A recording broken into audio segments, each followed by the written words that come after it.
Love's Last Hope, written by K.m.ford. The little lass stood boldly, gazing at the sea. To stop dawn's rays, her life to save, she stared defiantly. Bewilderment had saddened, her eyes had flowed with tears. This gilded cage was life's last page, her doom was very near. Staring at the tide, encroaching upon the keep, her mind was dreading, her heart was fretting, as the moon began to sleep. How did she come to be here? Perplexed her that cruel night. A princess of a distant land was deemed a prisoner's right. Her father'd signed the contract, promising she'd be a bondage bride beside his side to the heathen king. She pleaded and she begged him to relieve her plight, but her father's love could not be moved for her bliss that night. Insisting that she wed him, her father's mind was set. Carried away was she that day to satisfy his debt.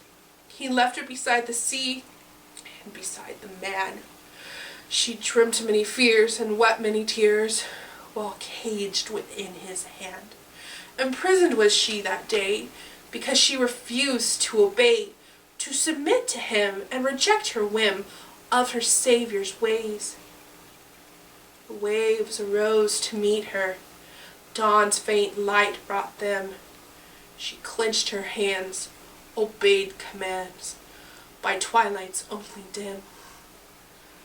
Like a lamb led to the slaughter, silently she went. She feared her death and life's next step, as she prayed for heaven's light.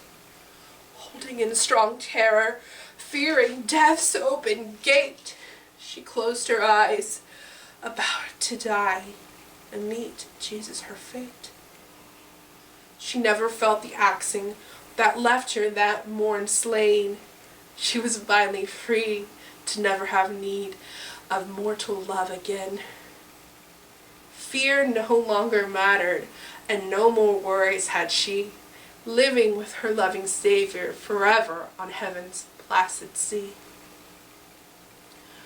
The lass's soul all golden, reflecting heaven's light, firstly shining, lastly glowing, a beacon over death's might.